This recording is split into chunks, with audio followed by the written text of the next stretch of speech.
So আজকের গল্পটা শুরু হচ্ছে 1811 সালে। অ্যাভোগাড্রো একটি দারুণ বিজ্ঞানী অ্যাভোগাড্রো একটি দারুণ অবজারভেশন করলেন। তিনি বললেন, যদি টেম্পারেচার আর প্রেসার একই থাকে, ঠিক আছে, তাহলে সমান ভলিউমের সব গ্যাসের ভিতরে সমান সংখ্যক মলিকিউল থাকবে। মানে তুমি যদি মনে করো অক্সিজেনের বেলুন ফোলাচ্ছ, আমি যদি হাইড্রোজেনের বেলুন ফোলাচ্ছি, আর টেম্পারেচার প্রেসার যদি আমাদের কনস্ট্যান্ট থাকে আর ভলিউম যদি একই রকম হয়, তাহলে ভেতরে কিন্তু পার্টিকেল সংখ্যা মানে পরমাণু বা অণু যেটাই আছে তাদের সংখ্যা কিন্তু সেম থাকবে। একদম অদ্ভুত লাগছে না? দেখো, এটাই হচ্ছে আমাদের অ্যাভোগাড্রো সূত্র। এখান থেকে অ্যাভোগাড্রো সূত্রের উৎপত্তি হয়, বুঝেছো? দেখো, আমি তোমাকে বলি, এই জিনিসটাকে আমরা বলি, আমরা যে ইকুয়েশন দিয়ে প্রকাশ করি সেটা হচ্ছে ভি প্রপোর্শনাল টু এন। মানে কি, যখন টেম্পারেচার আর প্রেসার যখন কনস্ট্যান্ট থাকে তখন ভি আর এন একে অপরের সঙ্গে সমানুপাতিক সম্পর্ক হয়। এখানে এনটা কি? এনটা হচ্ছে আমাদের মোল সংখ্যা। মানে যখন তুমি ভলিউম বাড়াবে, তো সেই হিসাবে মোল সংখ্যাও বাড়বে, আবার ভলিউম কমাবে মোল সংখ্যাও কমে যাবে। ঠিক আছে, আর এখানে কে কে কনস্ট্যান্ট থাকবে? টেম্পারেচার এবং প্রেসার। ঠিক আছে, তো এটাকে আমরা এভাবে লিখতে পারি, ভি সমান কে ইন্টু এন। আবার এটাকে লিখতে পারি V1/N1 সমান V2/N2। ঠিক আছে, এইটাই আমাদের ছিল কি এখানে, যেটা আমরা পড়লাম সেটা কি বললাম, যে একজনের ভলিউম বাড়ালাম, আরেকজনেরও ভলিউম বাড়ালাম, দুজনের ভলিউম আমি সমান ধরলাম, তাহলে তখন কি হবে? তাদের দুজনেরই মোল সংখ্যা সমান হবে। এবার বোঝা গেল? আর কখনো ভুল হবে? এই অ্যাভোগাড্রো সূত্র, তো এটাই ছিল আমাদের অ্যাভোগাড্রোর সূত্র। ঠিক আছে, তো অ্যাভোগাড্রোর সূত্র থেকে আমরা আরেকটা জিনিসের কনসেপ্ট পেতে পারি। সেই কনসেপ্টটা হচ্ছে, বলি শোনো, সেই কনসেপ্টটা হচ্ছে মোলের কনসেপ্ট। মোল মোল মানে কি? মোল মানে হচ্ছে, যেমন মনে করো 1 ডজন কলা। ঠিক আছে, তো তুমি এখানে কি বলবে? 12টি কলা, তাই তো? আবার তুমি যদি বলো 1 জোড়া পেন, মানে কি লিখবে তুমি? 2টি পেন, তাই তো? ঠিক তেমনই যদি আমাদের বলা হয় 1 মোল পেন, ঠিক আছে, তখন আমাদের এটা হয়ে যাবে সংখ্যা 6.023 ইন্টু 10⁻23 সংখ্যক পেন। বুঝেছো? আবার যদি বলা যায় যে 1 মোল কলা, তো তখন আমরা সেটাকে কি বলবো? 6.023 ইন্টু 10⁻23 সংখ্যক কলা। এবার ক্লিয়ার হলো ব্যাপারটা? তখন যদি আমরা বলি যে 2 মোলে কতগুলি কলা আছে, 2 মোল কলা মানে কতগুলি কলা, তখন আমরা কি বলবো? তখন বলবো 2 ইন্টু 6.023 ইন্টু 10⁻23। এই নাম্বারটা যে তুমি এখন দেখলে, 6.023 ইন্টু 10⁻23, এই নাম্বারটাকে আমরা বলি অ্যাভোগাড্রো নাম্বার, যেটাকে আমরা এনে দিয়ে প্রকাশ করি। ঠিক আছে, তো সেখানে যদি বলা হয় যে তোমার কাছে 3 মোল অক্সিজেন অণু আছে, তা তুমি কতগুলো অক্সিজেন অণু বলবে? 3 ইন্টু 6.023 ইন্টু 10⁻23 সংখ্যক অক্সিজেন অণু, তাই তো? আবার যদি বলা হয় পরমাণু কতগুলো হবে, তখন 2 দিয়ে গুণ হয়ে যাবে, কারণ এক একটি অক্সিজেন অণুতে 2টি করে পরমাণু থাকে, তাই না? তো এবার থেকে তাহলে মোলের ব্যাপারটা আর ভুলবে না আশা করছি। ঠিক আছে, তো এই মোলকে আমরা অ্যাভোগাড্রো সূত্র অনুযায়ী বলো, অ্যাভোগাড্রো ল। অ্যাভোগাড্রো ল থেকে আমরা এটা বললাম, ভি ভ্যারিজাস এন। আর ভি ভ্যারিজাস এন থেকে আমরা কি পাই? ভি সমান কে ইন্টু এন। আর এই এন এর মান আমরা কি করে বার করবো, বুঝতে পারলে তো? এই এন ছিল নাম্বার অফ মোল, মানে মোল সংখ্যা, আর এই কে এর মান সবসময় ধ্রুবক থাকে, কিন্তু এই কন্ডিশন আছে কি, টেম্পারেচার প্রেসার কনস্ট্যান্ট থাকবে। মানে টেম্পারেচার আর প্রেসার আর মাস এখানে চেঞ্জ হবে না, টেম্পারেচার আর প্রেসার এখানে কনস্ট্যান্ট থাকবে। তাহলে আর ভুলবে কখনো এটা? মানে এখন কি শিখলাম? অ্যাভোগাড্রোস ল। এবার আমি তোমাদের বলি, আমরা বয়েলস ল পেলাম, চার্লস ল পেলাম, অ্যাভোগাড্রোস ল পেলাম। তো 3টে লকে আমরা যখন মিলিতভাবে একসঙ্গে নিয়ে আসি, তখন কি হবে? তো তখন যে সমীকরণ তৈরি হবে, সেই সমীকরণকে আমরা কি বলি? আদর্শ, বলো, আদর্শ গ্যাস সমীকরণ, তাই তো? তো আদর্শ গ্যাস সমীকরণ কিরকম? দেখো, এই সূত্রটাকে দেখো, এটাকে দেখো, আর এটাকে দেখো, তো এই 3টাকে মেলাও। এখানে কি হলো? এদিকে আমি ভি লিখে দিলাম, V varies as T N by T small N by P. আর আমি তোমাকে এন এর ব্যাপারটা কেন বোঝালাম, বুঝতে পারলে তো? এখানে নাম্বার অফ মোল বার করতে বলবে যে কোনো জায়গা থেকে, তখন তুমি মোলটা কি করে বার করে, 3টে প্রসেস আছে, 3টে প্রসেস মনে মনে একবার বলে না, ভিডিওটা পজ করে নিই, ঠিক আছে? তো দেখো, তাহলে এবার এটাকে আমরা লিখতে পারি পিভি ভেজাস এনটি, তাই তো? এটাকে তখন আমরা লিখতে পারি পিভি পিভি, দেখো সমানুপাতিকটাকে আমরা সরাবো, এটাকে লিখবো পিভি সমান এনআরটি। ঠিক আছে, এটাই হচ্ছে আমাদের আদর্শ গ্যাস সমীকরণ। আর আরটা আমরা কিসের হিসাবে লিখলাম? আরটা অ্যাকচুয়ালি কে ছিল, কে আমরা আর ধরে নিলাম, কারণ এখানে আর এর একটা, আরকে আমাদের এখানে বলা হয় কি, আরকে আমাদের এখানে বলা হয়, আর হচ্ছে কনস্ট্যান্ট, একে বলা হয় আমাদের মোলার গ্যাস ধ্রুবক, মোলার গ্যাস ধ্রুবক। ঠিক আছে, তো এটা ছিল মোলার গ্যাস ধ্রুবক। আর আদর্শ গ্যাস এই সমীকরণটাকে মেনে চলে। আদর্শ গ্যাস মানে জানো তো, যে গ্যাস চার্লস ল, বয়েলস ল, অ্যাভোগাড্রোস ল মেনে চলে পুরোপুরি, মানে এদিক ওদিক একটুটুকু হবে না। ঠিক আছে, সাপোজ ধরো মানে এতটুকু হবে না, সেটা হচ্ছে আমাদের কি, সেগুলো হচ্ছে আদর্শ গ্যাস। আদর্শ গ্যাস এবার কাকে বলে, সেখানে তোমাকে আমি একদম উদাহরণ দিয়ে বোঝাবো, এবার শোনো ভালো করে। আদর্শ গ্যাস কাকে বলে? দেখো, এটা হচ্ছে আদর্শ গ্যাস। আদর্শ গ্যাস মানে যে গ্যাস সমস্ত অবস্থাতে চার্লস ল, বয়েলস ল, অ্যাভোগাড্রোস ল এগুলিকে মেনে চলে, সেটিকে আমরা বলি কি, আদর্শ গ্যাস। ঠিক আছে, আর বাস্তব গ্যাস হচ্ছে কি, যে গ্যাসগুলি মানে আসলে প্রকৃতপক্ষে সব গ্যাস কিন্তু চার্লস বয়েলস এবং অ্যাভোগাড্রোস লকে মেনে চলতে পারে না। তাই ওই ধরনের গ্যাসগুলোকে আমরা বাস্তব গ্যাস বলি। আদর্শ গ্যাসটি হচ্ছে স্পেশাল গ্যাস যেটা সব রকমের মেনে চলে, ঠিক আছে। তো এটা কারণটা তোমরা পরে বুঝতে পারবে। দেখো এখানে আমি অ্যাভোগাড্রোর সূত্র লিখে দিয়েছি এখানে, ভিভাইজেশন, ঠিক আছে। তো এটা ছিল আমাদের আদর্শ, এটা ছিল আমাদের আদর্শ গ্যাস সমীকরণ। আদর্শ গ্যাস সমীকরণ তাহলে শিখে গেলে আশা করছি, আর ভুলবে না কখনো। টিভি সমান এনআর টি, ঠিক আছে। তো তোমার হয়তো এন এর মান বার করতে বলবে, এন হচ্ছে কি নাম্বার অফ মোল, আর হচ্ছে কি এখানে আদর্শ গ্যাস ধ্রুবক, আর টি হচ্ছে কি টেম্পারেচার বা প্রেশার, ঠিক আছে। পি হচ্ছে টেম্পারেচার, আর টি হচ্ছে কিনা টেম্পারেচার, পি হচ্ছে প্রেশার, আর ভি হচ্ছে ভলিউম। এক্ষেত্রে সবই পরিবর্তিত হতে পারে, ঠিক আছে। তো দেখো আমি তোমাকে এবার একটা কথা বলি, এই যে আর আছে না, আরটা তোমাদের পরীক্ষার পয়েন্ট অফ ভিউতে খুব ইম্পর্টেন্ট, ঠিক আছে। আরকে আমরা কি বলি বলো, আমার সাথে বলো, আদর্শ গ্যাস ধ্রুবক, এই তো আদর্শ গ্যাস বা আদর্শ গ্যাস ধ্রুবক, মোলার গ্যাস ধ্রুবক। এই সমীকরণটিকে এন মোল আদর্শ গ্যাসের অবস্থার সমীকরণ বা আদর্শ গ্যাস সমীকরণও বলি আমরা, ঠিক আছে। যে কোনো আদর্শ গ্যাস এই সমীকরণটিকে মেনে চলবে, কোনো আদর্শ গ্যাস এই সমীকরণের বাইরে চলবে না। যদিও বাস্তব পক্ষে সমস্ত গ্যাসে আদর্শ গ্যাস হওয়া অসম্ভব ব্যাপার, তবে ঠিক আছে, তবে এটা আদর্শ গ্যাস এইভাবেই মনে রাখো। তো এবার আমরা মাত্রিক বিশ্লেষণে যাই আদর্শ গ্যাসে, মানে আর কে আমরা কিভাবে মানে আর এর মাত্রা কি হয়। তাহলে আর সমান এখানে পিভি সমান আমরা কি লিখলাম বলো, এনআরটি, তাই তো। আর সমান আমরা লিখতে পারি পিভি বাই এনটি, ঠিক আছে। আর পি মানে কি প্রেসার, তার মানে কি প্রেসারের মাত্রা। তখন আমি এখানে এর মাত্রা নির্ণয় করবো, মাত্রা যদি নির্ণয় করবো তাহলে পি হচ্ছে প্রেসারের মাত্রা কি হয় বলো আমার সাথে বলো।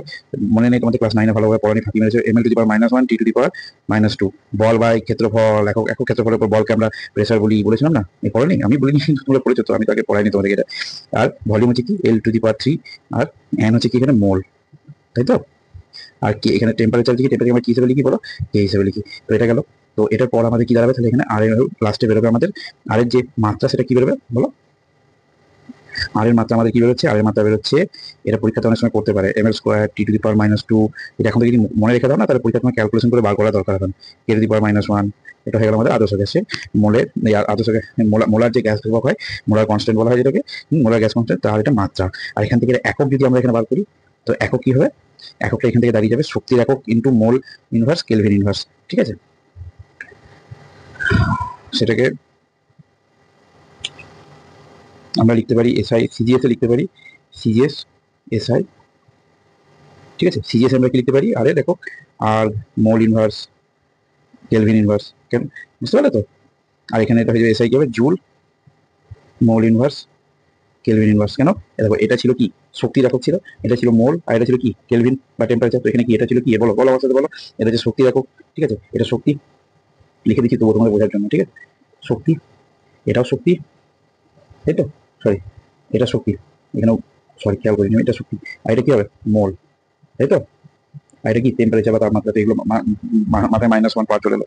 তো আশা করছি এটা তোমরা বুঝে গেছো, ঠিক আছে। তো তোমাকে এখানে আর এর এককের কোনো সমস্যা নেই। এবার আমরা চলে যাচ্ছি পরের ক্ষেত্রে, সেটা হচ্ছে আমাদের কি গ্যাসের। তো আমরা এবার করবো কি আণবিক ভর আর ঘনত্ব বের করবো। কোথা থেকে, আদর্শ গ্যাস সমীকরণ মানে পিভি সমান এনআরটি থেকে আমরা কি করবো, আণবিক ভর আর ঘনত্ব বের করবো।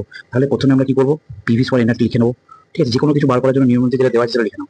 তাহলে তুমি জানো টেম্পারেচার টি, আর হচ্ছে তো আমরা ধ্রুবক আমরা জানি, একটা মান বলে দেবে পরীক্ষাতে বা তোমার লেখা তুমি জানো এটা, এন, আর এখানে পিভি, এই তিনটের মধ্যে হবে খেলা অ্যাকচুয়ালি, ঠিক আছে। তো সাপোজ ধরো আমাকে আণবিক ভর, যেমন আমরা এক্স ধরি না তেমন করে ধরি আণবিক ভর হচ্ছে এম। তাহলে আমি কি করবো এখনই, আণবিক ভর সমান যদি এন এম হয়, আর আমার যদি মনে করো সাপোজ ধরো দেওয়া আছে আমাকে ডাব্লু গ্রাম, তাহলে আমি কি করবো, দেওয়া আছে যেটা সেটা নিচে এম লিখে যেটা ভাগ করি সেটা তো নাম্বার অফ মোল হয়ে যায় না, তাহলে গিভেন ওয়েট বাই আণবিক ভর, তাই তো। আর এখানে আর ইন্টু টি যেমন আছে তেমন লিখে দিলাম। তো আমাকে কোনটা বার করতে হবে, এম এর মান বার করতে হবে, এম কে আমি এদিকে লিখে দিলাম, তাই এটা হচ্ছে কি W R T by PV, তাই তো, W R T by PV. তো এটা আমাদের কি ছিল এখন, এটা হলো আমাদের মোলার মাস বের করা। এবার আমাদেরকে আসতে হবে ঘনত্ব বের করা, ঠিক আছে। এটা হলো মোলার আণবিক ভর বার করলাম, আণবিক ভর বার করা তোমরা শিখে গেলে, ঠিক আছে। এবার হচ্ছে মোলার মাস, সরি ঘনত্ব বের করা। দেখো বন্ধুরা একটা কথা বলি, ঘনত্ব মানে কি, ঘনত্ব মানে আমাদের দেখো যেটা বার করতে হবে সেটা মানে আমাকে জানতে হবে প্রথমে। তো ঘনত্ব মানে কি, ঘনত্ব মানে ডেনসিটি, এটাকে ডি হিসেবে লিখি আমরা। তো ডেনসিটিকে আমরা কি একক আয়তনের ভরকে আমরা ঘনত্ব বলি, এটা হচ্ছে ভর, যেমন এখানে ডাব্লুটা ভর ছিল, এখানে এটাও ভর, ভর আর আয়তন হচ্ছে আমরা ভি, এভাবে লিখতে পারি, তাই তো। এখানে আমরা কি লিখবো, যে D equal to W by V, অর্থাৎ ভি সমান কি হবে ডাব্লু বাই ডি, এটা মনে রাখো, ঠিক আছে। এবার আমাদের কি করতে হবে, আদর্শ গ্যাসের যে সমীকরণ আমরা জানি সেখান থেকে আমাদেরকে বার করতে হবে ঘনত্ব। তাহলে আদর্শ গ্যাসের সমীকরণ আমরা কি জানি, পিভি সমান এনআরটি, তাই তো। তো এখানে এটাকে এভাবে লিখতে পারি, পিভি সমান ডাব্লু বাই এম আর টি, এখন যেটা দেখলাম, তাই তো। আর এখানে আমরা ভি সমান জানি কি, P into W by D into W by M into R T, তাই তো। এই ডাব্লু ডাব্লু কেটে গেল, তাই তো। এখানে কি হয়ে যাবে তাহলে বলো, এখন গুণ করে দেবো, ডি এর মান আমাকে বার করতে হবে, ডি সমান কি হয়ে যাবে, P M by R into T, যেটা হচ্ছে আমাদের ডেনসিটি বা ঘনত্ব নির্ণয় করা। এবার বুঝছো তো ঘনত্ব কিভাবে নির্ণয় করতে হয়? তো তোমাকে পরীক্ষাতে দেওয়া থাকবে কি, যে এর মানগুলো বলে দেবে, কিন্তু তোমাকে ডেনসিটি বা ঘনত্ব বার করতে বলবে। ঘনত্ব সমান কি কোন করে বার করলাম, আশা করছি বুঝে গেছো। আমি তো কোনো সূত্র আমি কিছু মুখস্থ করিনি, আমি শুধু এটুকু জানি যে পিভি সমান এনআরটি, আর সেখান থেকে আরেকটু জানি যে একবার ভরকে ঘনত্ব বলে, ব্যাস এখান থেকে হয়ে গেল। এবার তোমাকে পরীক্ষাতে কি করবে, যে তোমাকে এই কিছু কিছু ভ্যালু বলে দেবে, আর এটা তোমাকে বার করতে হবে। আমি অঙ্কের জন্য তোমাদের জন্য আলাদা লেকচার নিয়ে আসবো, ঠিক আছে? সেই লেকচারের মধ্যে আমি তোমাদেরকে বুঝিয়ে দেবো যে কোনটাতে কি, মানে কোন অঙ্ক কি আসে। আমি কি করবো বলো তো, তোমাদেরকে কনসেপ্টটা শেখাই, কনসেপ্টটা তোমরা শিখে নাও, কনসেপ্ট শেখার পর তোমাদেরকে আমি অঙ্ক করাবো ভালো করে, ঠিক আছে? তবে হ্যাঁ, আরেকটা কথা বলি, আগের দিন বয়েলসের ল পড়েছিলাম, তো বয়েলসের লতে আমি তোমাদের একটা কথা বলিনি, সেটা হচ্ছে যে আমাদের বয়েলসের ল থেকে একটা অ্যাপ্লিকেশন আছে, দুটো প্রশ্ন তোমাদের খুব যুক্তিযুক্ত গল্পের মতো করে বলে দিচ্ছি, শোনো। যখন এটা হচ্ছে আমাদের, মনে করো, এটা হচ্ছে কোনো একটা পুকুরের তলদেশ, সেখানে প্রচুর জল আছে। তো এখান থেকে যখন আমাদের কোনো বুদবুদ যখন উপরে ওঠে, জলের বুদবুদ যখন উপরে ওঠে না, তো জলের বুদবুদ সাইজে কিন্তু বাড়তে থাকে। তো এটা কেন হয় দেখো, আমি বলি, এটা আমাদের বয়েলসের ল অনুযায়ী এইটা সম্ভব হয়। কেন হয়? কারণ দেখো, এখানে যখন ছিল জলের বুদবুদ, তখন আমাদের জলের লেভেল কোথায় ছিল? নিচে ছিল। আর জলের লেভেল যখন নিচে থাকে, তখন তো এখানে প্রেশারটা খুব বেশি, তাই তো? প্রেশার খুব বেশি। এবার যখন, আর এখানে তো টোটাল আমাদের টেম্পারেচার কনস্ট্যান্ট থাকছে, আর নাম্বার অফ মোলও কনস্ট্যান্ট থাকছে, তাই তো? এবার এখানে তো প্রেশার খুব বেশি, আর এখানে কি হচ্ছে, প্রেশার কম, ঠিক আছে? আর এখানে যদি সবকিছু কনস্ট্যান্ট থাকে, আমরা কি জানি, যখন এটা কনস্ট্যান্ট থাকে তখন, মানে ভর যখন কনস্ট্যান্ট থাকে, টেম্পারেচার কনস্ট্যান্ট থাকে, তখন আমরা কি ভর জানি পিভি সমান কনস্ট্যান্ট হয়ে যায়। তখন আমি কি বলছিলাম, যে পি এর মান বাড়লে, ভি এর মান কমে যাবে, তাই তো? আবার পি এর মান কমলে ভি এর মান বাড়তে থাকবে, তাই তো? তো দেখো, এই দিক থেকে উপরে যখন আমরা উঠলাম, কি হচ্ছে, পি এর মানটা কমতে কমতে থাকছে, কারণ উপরে দিকে প্রেশার কম আছে।